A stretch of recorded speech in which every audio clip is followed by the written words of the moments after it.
Yo, what's going on, guys? It is Exodus back again with another random BBS video. Today I thought I'd look at Dangai Ichigo, the OG Dangai Ichigo that came out over 2 years ago. I figured I'd look at him because he is overdue for resurrection. Should be by the end of the year. Some people are speculating releasing his resurrection with New Year's, kind of maybe make it a little more extravagant than other resurrections have been. Personally, I think he's probably going to be like in the next batch in this upcoming November. So we'll see.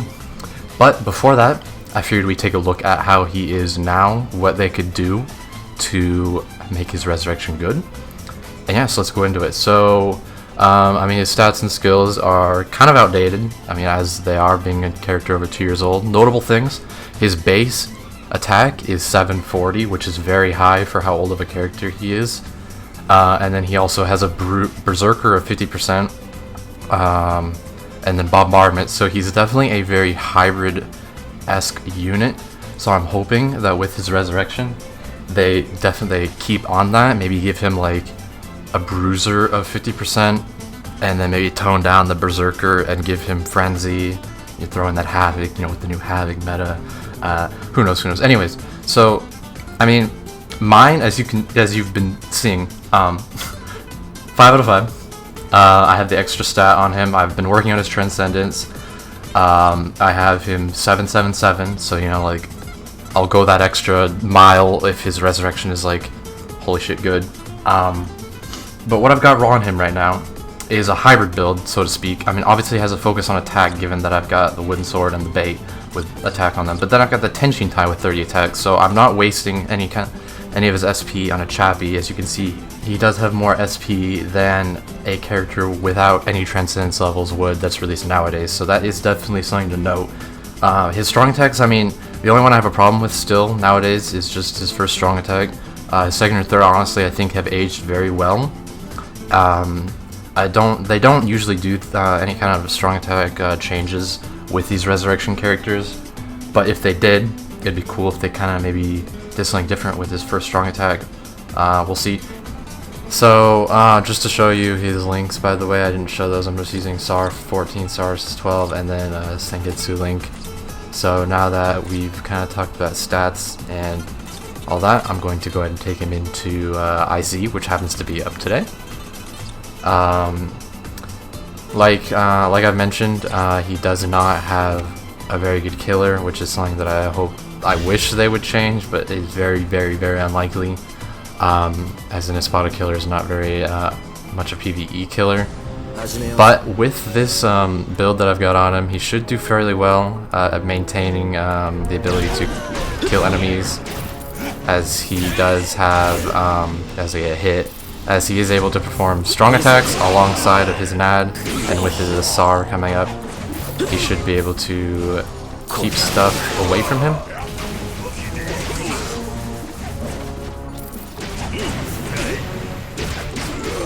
Don't mind me while I'm just bad at doing everything. But as you can see, like his NAD is doing a lot of work, and that's something I really like about this character, is that his NAD has always been very tanky, even though he doesn't have like high bruiser or like flurry or anything. He's just got a high attack, and especially with mine being Transcended, having like the bonus spot on the 2-star attack, he's very much a character that shouldn't be underestimated when it comes to just raw like damage values on his NAD. His strong attacks don't hit too bad either, but the main thing I just wanted to showcase with this build is that he can be built this way. Like, he can have the NAD power on top of having the SAR. Then actually you could even put more NAD on him instead of the double SAR links, but I figured, since I'm keeping the SP, I might as well try to incorporate this into the build.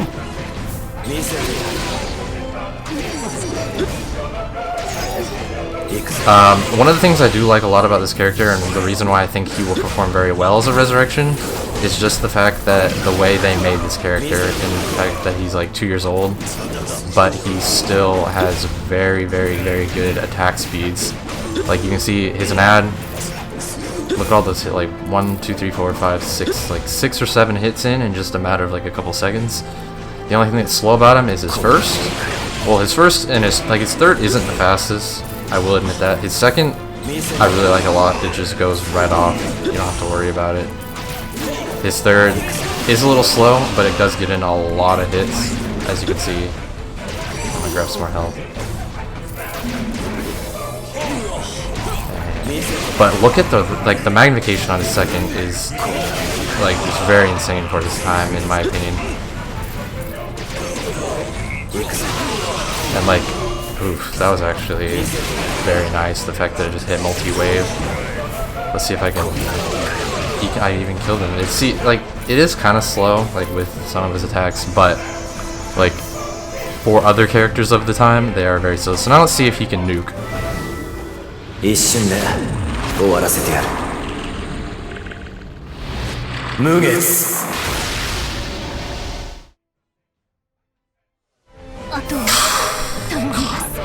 Still one of the best specials in the game. Man. So you guys probably know how most specials will now they'll have that kind of impact sound after any other new characters, it'll be a big explosion or something, and that'll translate back into the gameplay. I just really like how they put into detail where the end of this special is just silent. That catches me off guard every time. But yeah, as you can see, even with building him mad, just the fact that he has the tension die, and of course the 5/5 special. I mean, who am I kidding? But still, I wanted to keep. I didn't want to champion him because he's 5/5, and you can utilize him in this way. So that's one of the main things I really like about this character. So overall, what do I think should happen with him? Obviously, a general stat increase would be good.